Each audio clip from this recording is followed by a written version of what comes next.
Shalom. Shalom. Apa kabar semuanya? Yeay. Haleluya. Amin.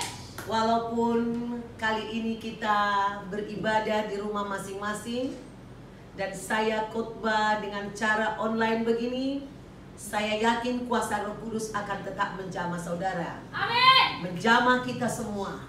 Mari kita bersatu di dalam doa. Terima kasih Bapa di surga karena Engkau begitu baik kepada kami. Engkau masih berikan kami kesempatan untuk beribadah.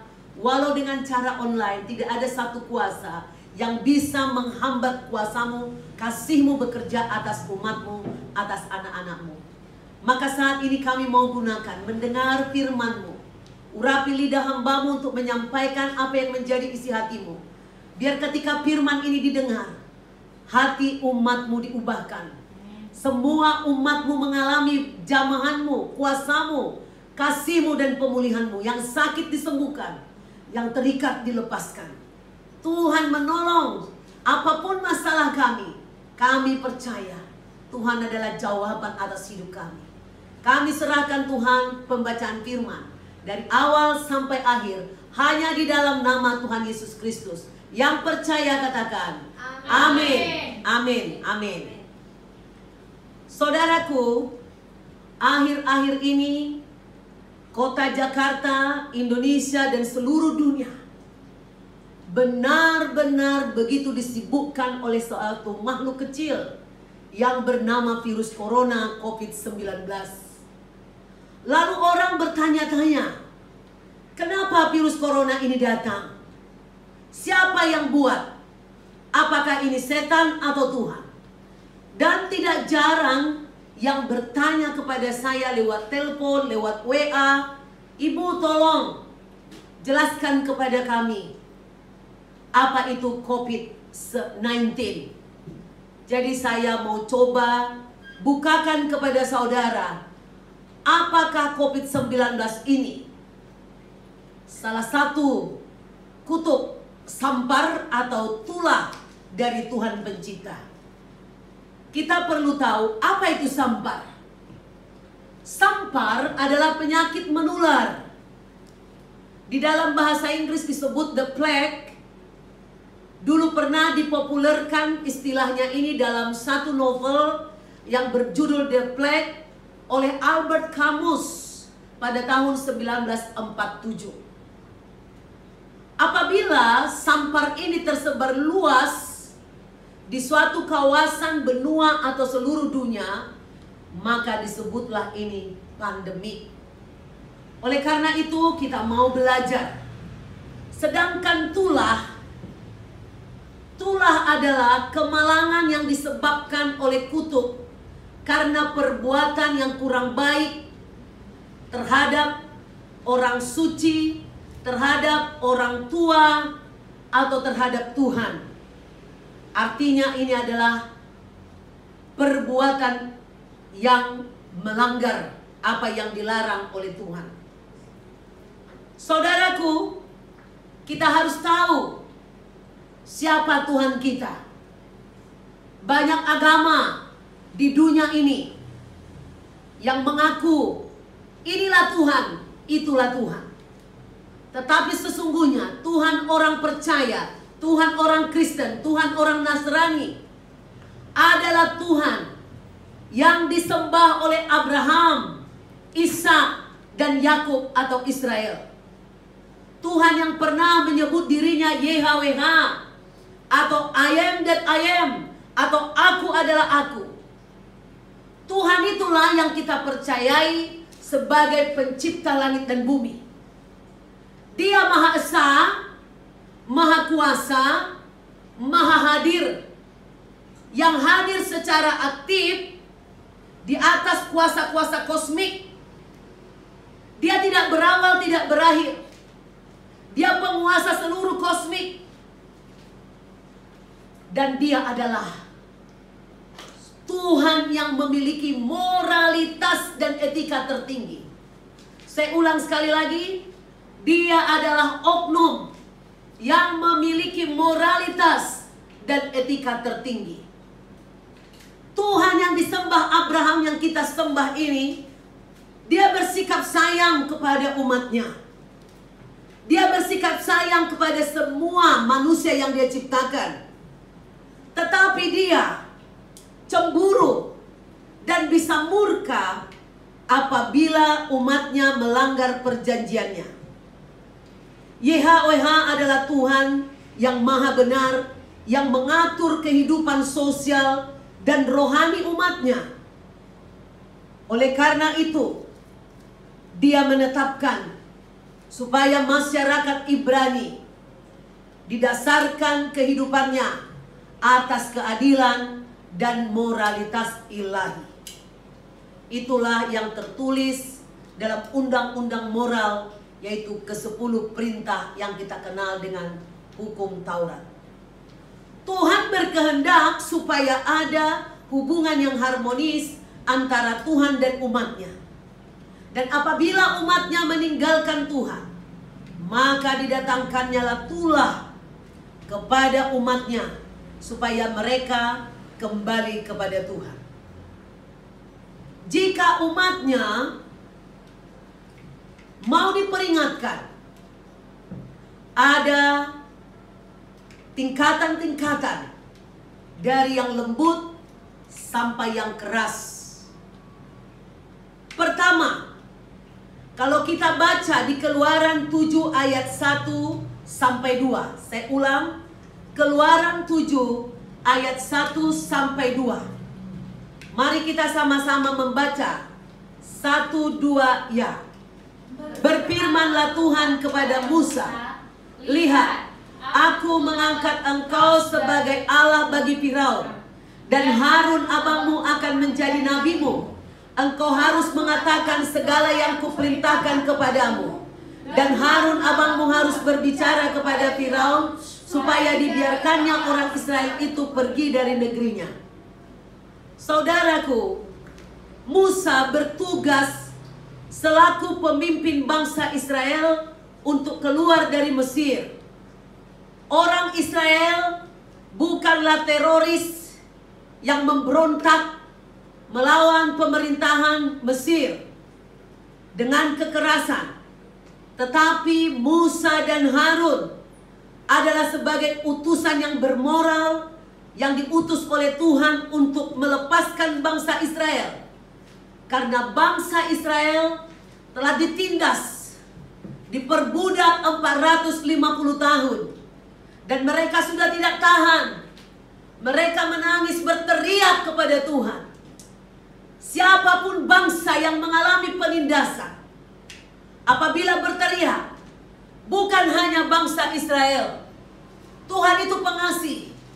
Dia tidak suka penindasan. Maka apabila ada yang berteriak kepadanya, teriakan itu sampai kepada Tuhan, dia akan mengutus seseorang untuk menyelamatkan bangsa itu. Berulang-ulang Musa dan Harun menggunakan diplomasi seperti yang diajarkan oleh Tuhan untuk berbicara kepada Raja Mesir, kepada Firaun. Tetapi di Keluaran 5 ayat 1 sampai 5 kita tahu bahwa Firaun itu menolak untuk mendengarkan Musa dan Harun. Saudaraku, diperingatkan dengan kata-kata tidak cukup. Seringkali kita alami dalam kehidupan kita, dalam berumah tangga, dalam pekerjaan kita. Sehingga kalau sudah berulang-ulang, akhirnya teguran ditingkatkan. Di Alkitab dikatakan orang bebal. Kadang diutus Tuhan algojo. Yang lebih keras lagi. Maka kita perhatikan, Tuhan tetap mengutus Musa dan Harun untuk memperingatkan Firaun. Tapi tidak cukup lagi dengan kata-kata, harus disertai dengan tulah. Maka Tuhan memberikan kuasa kepada Musa dan Harun, yaitu untuk melakukan 9 tulah. Tulah ini saudara tidak sembarang tulah. Hukuman bukan sembarang hukum. Main pukul bukan saudaraku. Ini ada hubungan dengan kepercayaan, kerohanian daripada bangsa Mesir, di mana bangsa Mesir sangat banyak menyembah, membuat patung-patung, menyembah patung-patung, mengarang-arang sendiri Tuhannya, atau mungkin diilhami oleh roh jahat. Saudaraku, kita perhatikan 9 tulah itu, supaya saudara berpikir bahwa harus kita sadari, kutuk tidak akan pernah kepada manusia, kepada umatnya tanpa alasan. Jelas di Amos 4 ayat 10 pun dikatakan, aku telah melepas penyakit sampar ke antaramu seperti kepada orang Mesir. Aku telah membunuh terunamu dengan pedang. Pada waktu kudamu dijarah, aku telah membuat bau busuk perkemahanmu tercium oleh hidungmu. Namun kamu tidak mau berbalik kepadaku. Demikian firman Tuhan.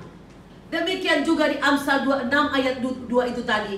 Kutuk tidak akan kena tanpa alasan. Alasan pertama, kenapa Tuhan membuat tulah? 1, Tuhan mengubah air menjadi darah.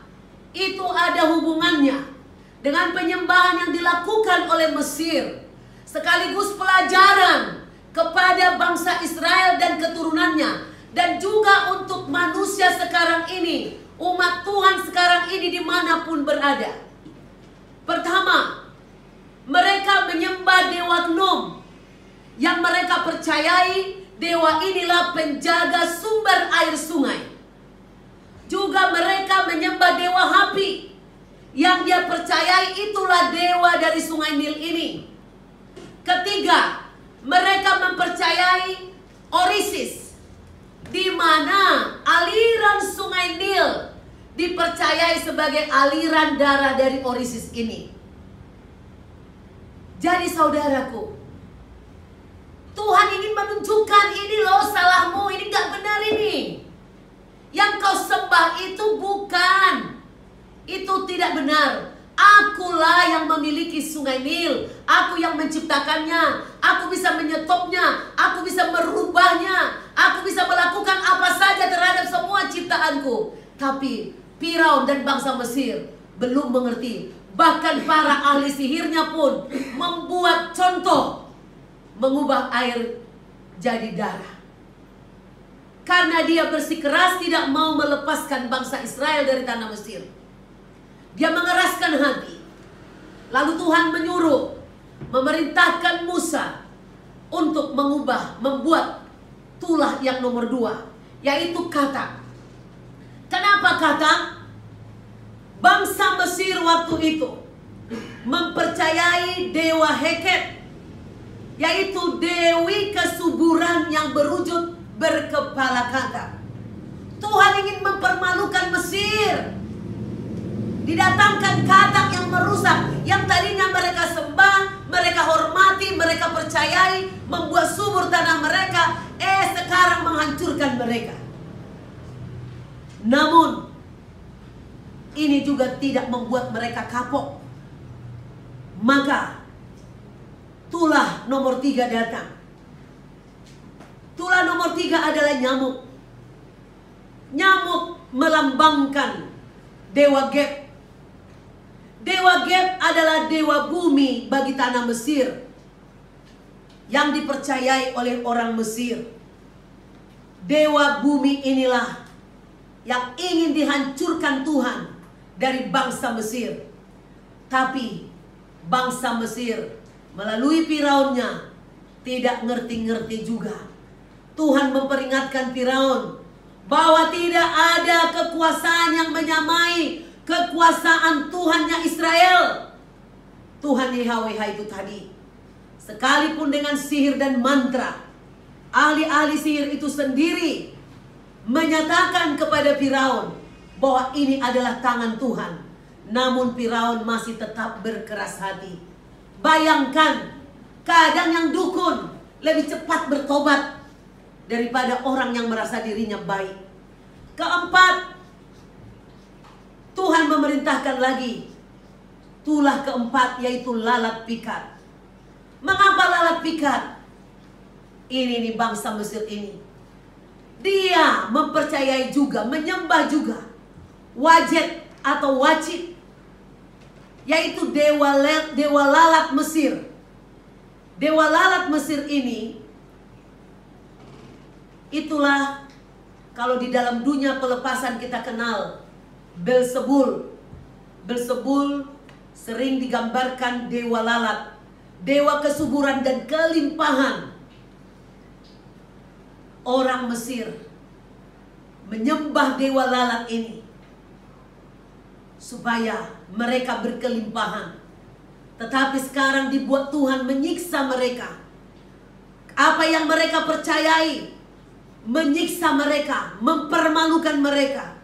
Selama ini mereka mengorbankan banyak hal, darah dan segala macam kepada dewa-dewa ini. Tapi dewa ini tidak berdaya karena tidak ada Tuhan selain daripada Tuhan Israel. Maka Musa meminta supaya bangsa Israel diperbolehkan pergi, supaya tulah tidak ditambahkan lagi. Namun Firaun tidak mendengarkan. Dia masih mengeraskan hati. Tuhan perintahkan lagi, ayo Musa, biar datang sampar kepada ternak mereka. Sudah 4 tulah dilakukan oleh Tuhan, gak cukup. Maka hartanya dihancurkan, ternak-ternak mereka dihabisi.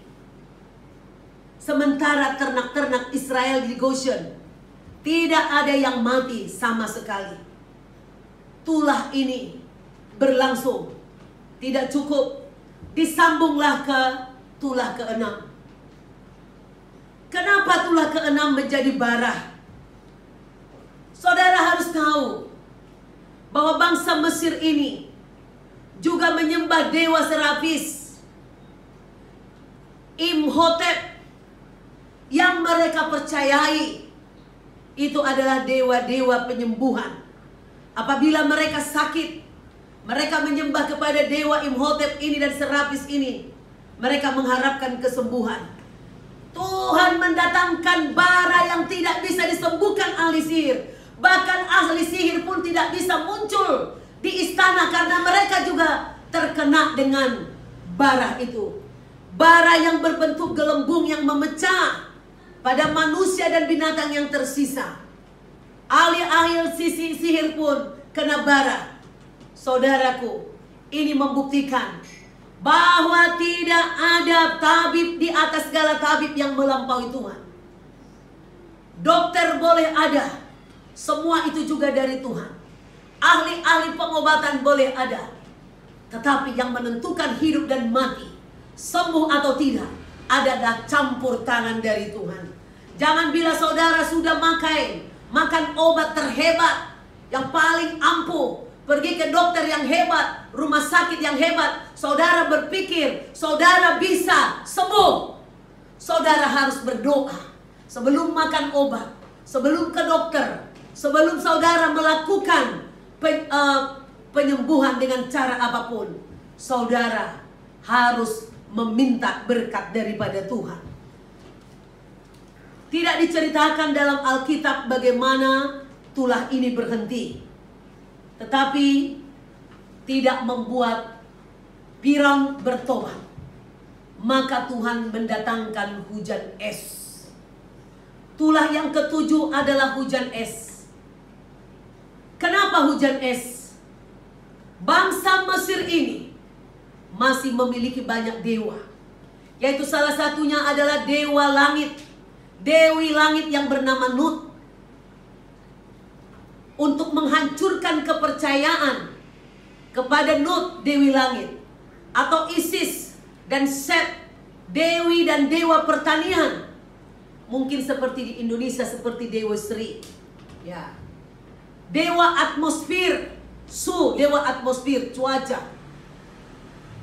Maka Tuhan yang memang penguasa langit dan bumi, yang bisa mendatangkan hujan dan matahari, menunjukkan dirinya, akulah Tuhan yang bisa mendatangkan hujan atau tidak. Hentikan penyembahanmu kepada Dewi Nut, kepada Dewi Langit, kepada Dewa Su, Isis dan Set. Itu maksud Tuhan.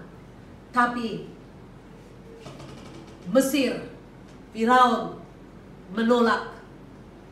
Lalu dia meminta supaya Musa berdoa meminta tulah itu berhenti.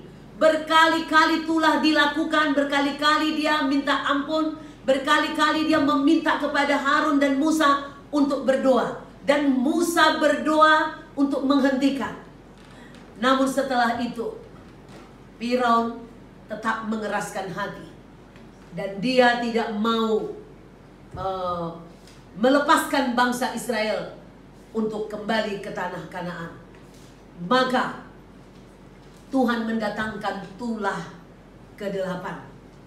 Tulah ke-8 ini adalah belalang. Kenapa belalang? Bangsa Mesir mempercayai dewa Serapia, dewa pelindung mereka dari belalang. Firaun memberi usulan-usulan, tapi ditolak oleh Musa. Ketika mereka mendatangkan belalang ini, saudara, saya pernah baca di koran bahwa satu negara, kalau tidak salah, Yunani, didatangi jutaan belalang. Itu memenuhi, menghabiskan semua pohon. Dan ketika dibinasakan pun mereka mati bertelur-telur, itu ratusan ribu ton banyaknya. Jadi bukan 1000-2000 belalang, saudara.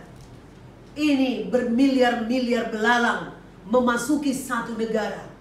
Jadi kalaupun itu mati, itu bisa membuat bau busuk juga di negeri itu. Saudaraku, belalang ini sampai digambarkan saking banyaknya, dikatakan negeri itu menjadi gelap oleh belalang itu. Mereka terbang ke sana kemari, membuat tidak lihat lagi matahari. Tulah itu berhenti atas permintaan Firaun kepada Musa. Firaun sekali lagi mengakui kesalahannya dan berniat membebaskan bangsa Israel.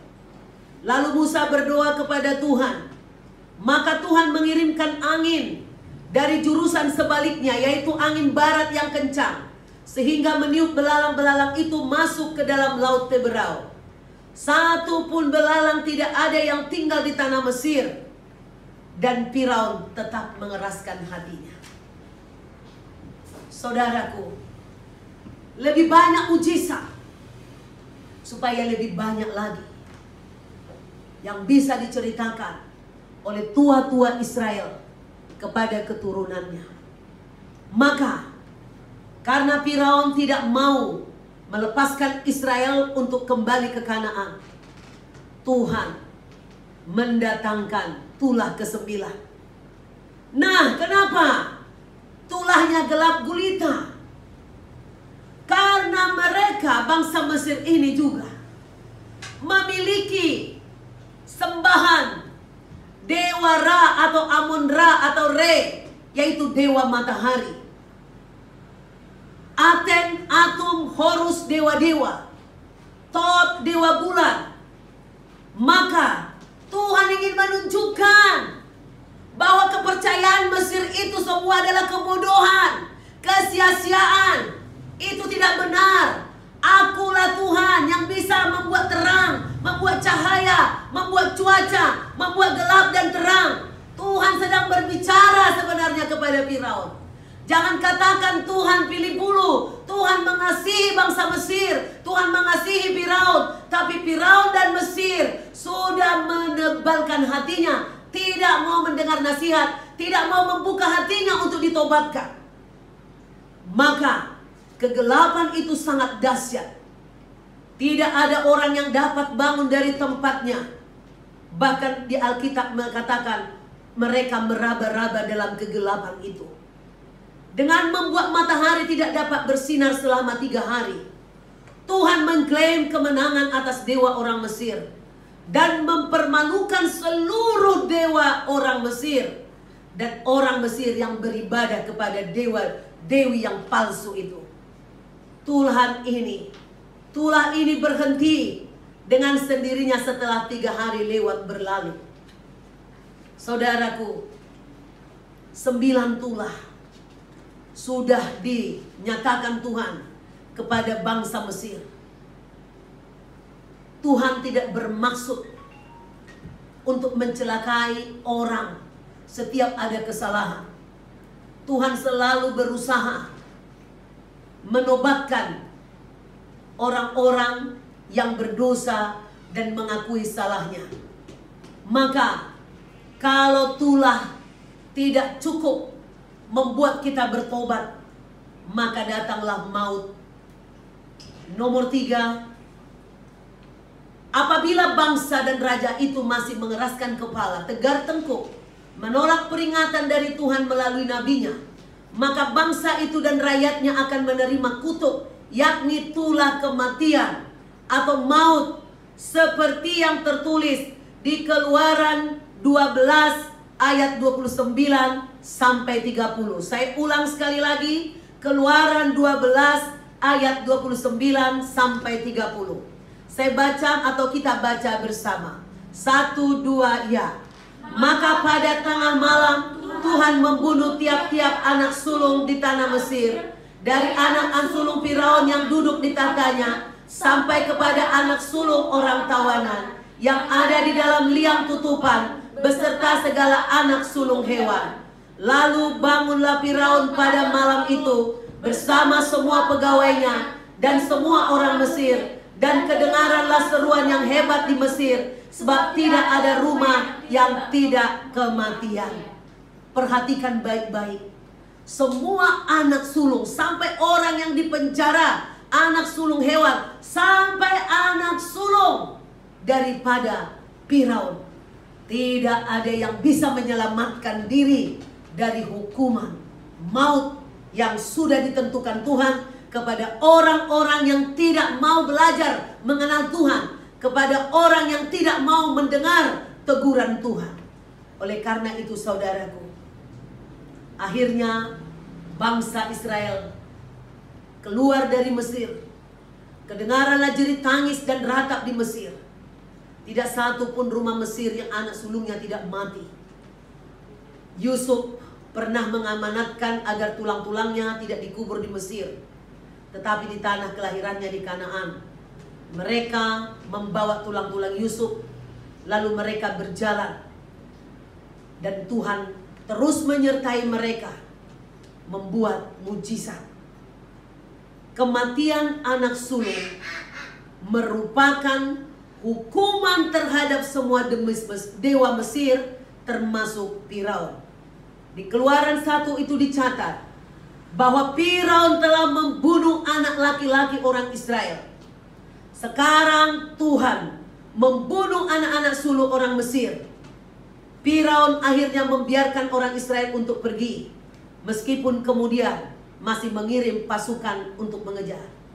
Jadi kalau kita sudah baca, dapatlah kita simpulkan dari kisah bangsa Israel di Mesir bahwa kutuk tidak mengena kepada umat Tuhan, kepada umat manusia tanpa alasan. Supaya kita belajar.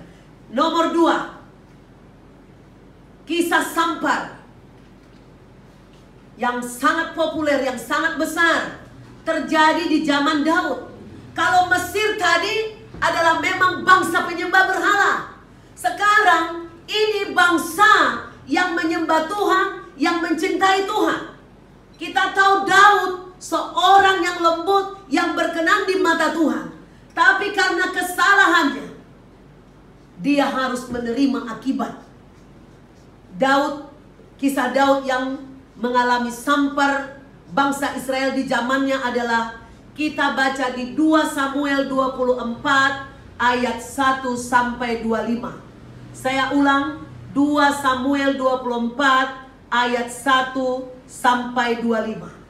Kita tidak baca sekarang, nanti saudara baca lebih lengkap di rumah. Tapi kisah ini menyatakan bahwa bangsa Israel waktu itu selalu mengalami kemenangan-kemenangan dalam peperangan di zaman pimpinan Raja Daud. Lalu ada indikasi Raja Daud ini mengalami kesombongan. Mungkin dia berpikir dia kuat, dia hebat, anak buahnya jago, oh mungkin arsitek perangnya dahsyat. Dia mulai berpikir kemenangan ini karena kekuatan dan kehebatannya. Lalu biasanya kesombongan itu awal dari kejatuhan. Setelah dia mengalami kesombongan, tiba-tiba biasanya akan diikuti oleh rasa was-was. Maka pikirannya mulai gelisah. Dia sedang mengatur perang dengan bangsa yang lebih besar mungkin. Lalu dia utus Yoab panglimanya untuk menghitung pasukan perang yang ada di Israel. Ketika dia menyuruh menghitung, Yoab pergi walaupun Yoab sudah mengingatkan Daud. Dia akhirnya jantungan. Dia depresi. Lalu dia minta ampun kepada Tuhan. Yoab sudah terlanjur menghitung dan memberikan laporan kepada Raja Daud. Akhirnya Daud minta ampun kepada Tuhan. Dia merendahkan diri, minta ampun kepada Tuhan. Lalu Tuhan mengutus Nabi Nathan untuk menegurnya. Nabi Nathan mengatakan, ada 3 pilihan untuk hukuman atas kesalahanmu. Ingat, Daud adalah seorang yang berkenan di hadapan Tuhan. Daud adalah seorang yang diurapi Tuhan, dipilih oleh Tuhan menjadi raja. Bukan berarti dia bebas dari kesalahan. Kesalahannya harus tetap ditegur dan dia harus bertobat. Kalau dia tidak bertobat, maka akan ada hukuman yang lebih besar. Dan perhatikan baik-baik, Daud yang berbuat dosa, Daud yang melakukan kesalahan, raja yang melakukan kesalahan, tapi dampaknya masyarakat akan mengalami hukuman. Saudaraku, di semua negara di seluruh dunia pun bisa mengalami ini. Karena dosa pemimpinnya. Pemimpin bukan hanya presiden, pemimpin bukan hanya gubernur. Itu bisa juga pemimpin agama, bisa juga pemimpin suku, bisa juga pemimpin-pemimpin lain berupa RT, RW, lurah, camat, bupati, maupun wali kota. Semua yang bernama pemimpin, termasuk menteri-menteri yang melakukan kejahatan seperti yang dilakukan oleh Firaun Mesir dan Raja Daud ini, akan bisa mendatangkan hukuman sampar kepada satu bangsa, kepada satu negara. Tetapi jika bangsa itu, pemimpin-pemimpin dan rakyatnya bersatu, merendahkan diri di hadapan Tuhan, maka Tuhan akan mengampuni. Tuhan akan melakukan sampar itu. Ada 3 pilihan yang diberikan Tuhan kepada Daud. 1, akan datangkah menimpa engkau 3 tahun kelaparan? Itu yang disampaikan. Lalu 2, akankah engkau melarikan diri 3 bulan lamanya dari hadapan lawanmu, sedang mereka itu terus mengejar engkau? Ketiga, akan adakah 3 hari penyakit sampar di negerimu? Kalau orang kena penyakit sampar, pikiran Daud, mereka sudah minta maaf kepada Tuhan, minta ampun kepada Tuhan, berarti mati mereka kembali kepada Tuhan. Maka dia pilihlah yang ketiga. Daripada jatuh ke tangan musuh, daripada jatuh kepada kelaparan dikejar-kejar musuh, lebih baik aku jatuh ke dalam tangan Tuhan.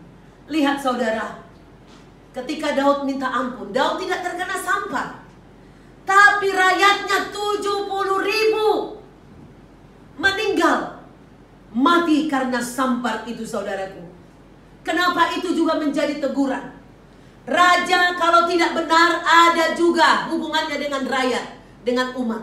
Kita tidak bisa hanya menyumpahi, mengutuki pemimpin, tapi kita bisa berdoa, berseru, berteriak kepada Tuhan, supaya pemerintah kita, pemimpin kita, apapun tingkatannya, di kantor, di rumah tangga, atau di negeri ini, di setiap bangsa, marilah kita semua merendahkan hati, meminta ampun kepada Tuhan, mendoakan orang-orang yang berbuat jahat, maupun kita supaya bertobat, supaya disadarinya kesalahannya, supaya Tuhan memberikan dia hikmat, kebenaran, dan berbalik dari dosa-dosanya.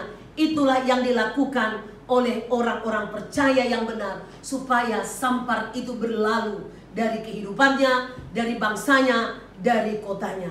Saudaraku, kesombongan biasanya akan mendatangkan ketakutan. Oleh karena itu saudara perlu mengenali, supaya saudara bisa berdoa bagi bangsa dan negeri ini. Khotbah ini saudara adalah berseri. Ini masih berbicara tentang apa yang dikatakan perjanjian lama. Minggu depan kita akan mengupas apa sampar di perjanjian baru dan bagaimana jalan keluarnya. Oleh karena itu saudaraku, marilah kita meminta ampun.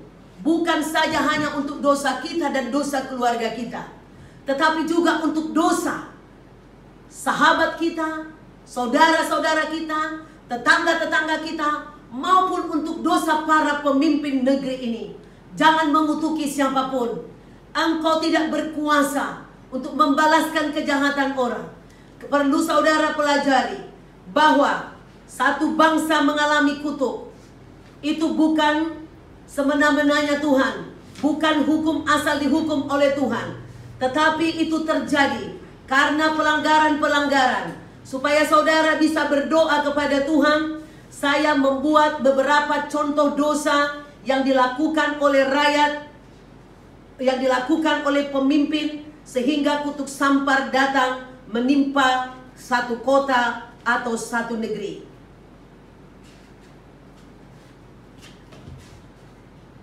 Pertama, kalau kita tadi melihat bangsa Mesir, karena ada satu tujuan dari Tuhan untuk mengenalkan dirinya kepada bangsa Mesir dan kepada bangsa Israel dan keturunannya, yaitu untuk mengenal bahwa tidak ada Tuhan yang lain selain daripada Tuhan Yehova, Tuhan YHWH yang kita kenal dan kita sembah saat ini di dalam nama Tuhan Yesus Kristus.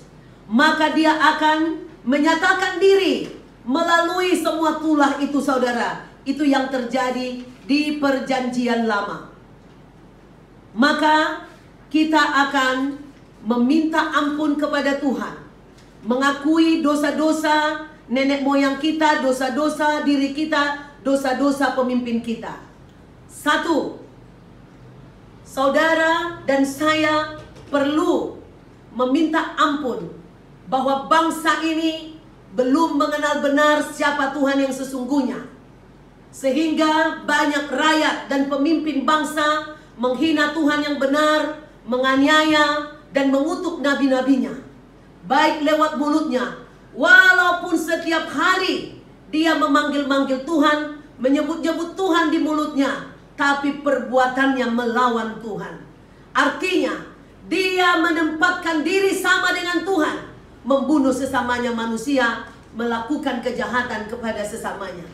Dua, saudara bila berdoa, saudara minta ampun dan meminta kepada Tuhan supaya rakyat dan kita semua dan pemimpin agar mematahkan, memutuskan hubungan perjanjian darah dengan iblis atau roh jahat atau roh kegelapan. Jika negara ini pernah diserahkan oleh pemimpin atau pemimpin sebelumnya kepada roh kegelapan, roh jahat, kepada iblis, perjanjian-perjanjian dengan pengikut-pengikut setan, maka itu harus diputuskan dan dipatahkan. Ketiga, jika negeri ini pernah mengutuki Tuhan, rakyat dan pemimpinnya mengutuki nabi, atau rakyatnya mengutuki pemerintahnya, itu bisa mendatangkan kutuk.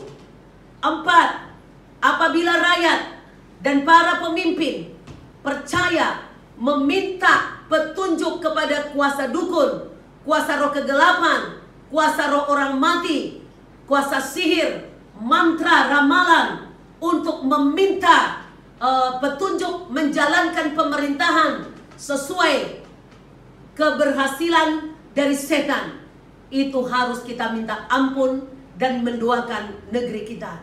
5, apabila rakyat dan pemerintah pernah memohon berkat kepada orang mati, memohon hikmat, kesuksesan pribadi, ataupun meminta perlindungan kuasa kegelapan, roh jahat, roh teritorial, dan berdoa kepada, minta berkat kepada orang mati yang dianggap sakti, itu juga kesesatan dan kebodohan di mata Tuhan.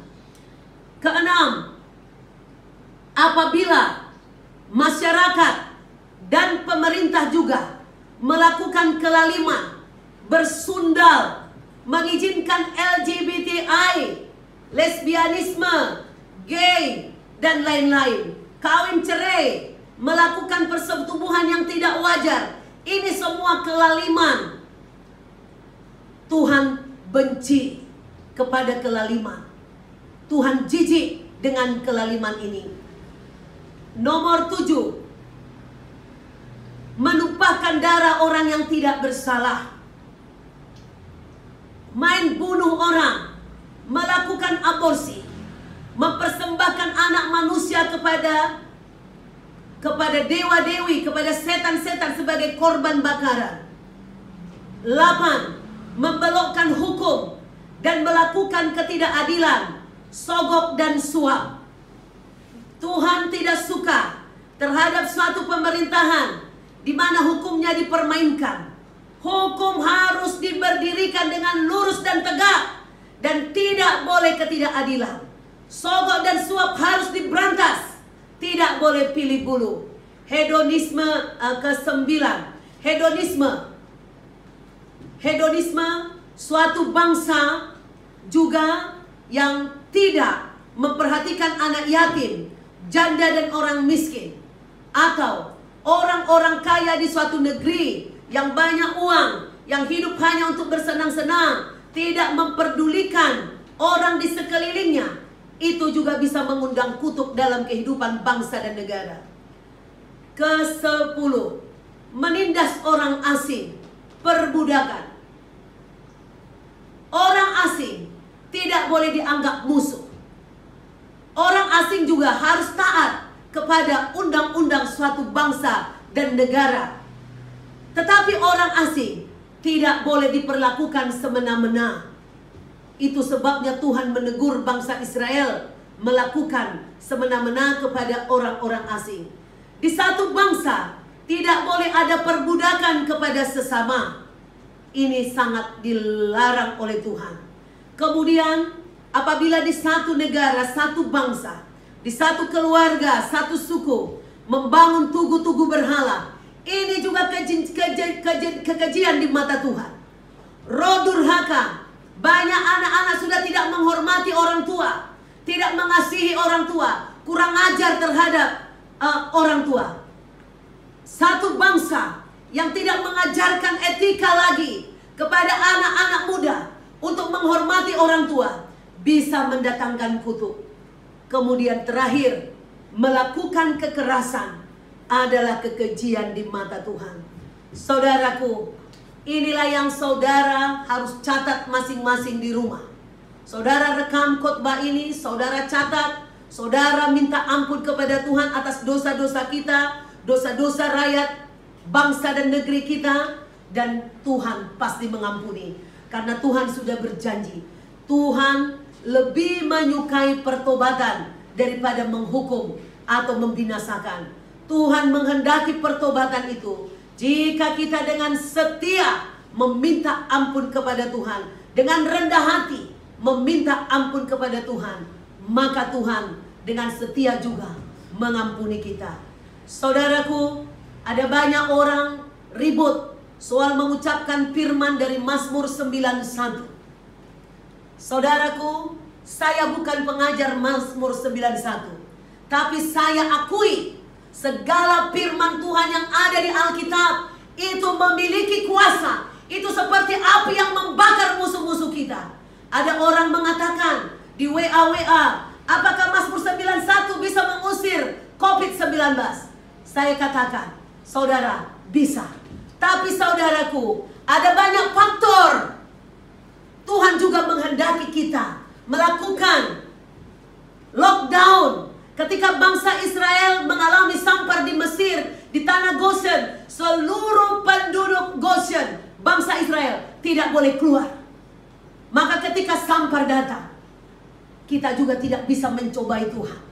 Oleh karena itu, saudara yang terbiasa mengucapkan Mazmur, bukan hanya Mazmur 91, bukan hanya 2 Tawarik 7 ayat 14 atau Mazmur 23. Setiap firman Tuhan yang ada di alam Alkitab adalah ya di atas ya, amin di atas amin. Amin saudaraku. Amin. Ya dan amin untuk setiap firman Tuhan. Jangan saudara menghina orang yang membacakan Mazmur 91. Jangan kita melecehkan firman Tuhan. Apapun yang kau lakukan sesuai dengan Alkitab, semuanya itu berkuasa. Ucapkan lebih banyak lagi firman Tuhan. Hafalkan, perkatakan dan siang malam. Tuhan memberkati kita semuanya. Terima kasih. Saudaraku, kita akan sambung lagi di minggu depan. Tuhan memberkati. Mari kita berdoa.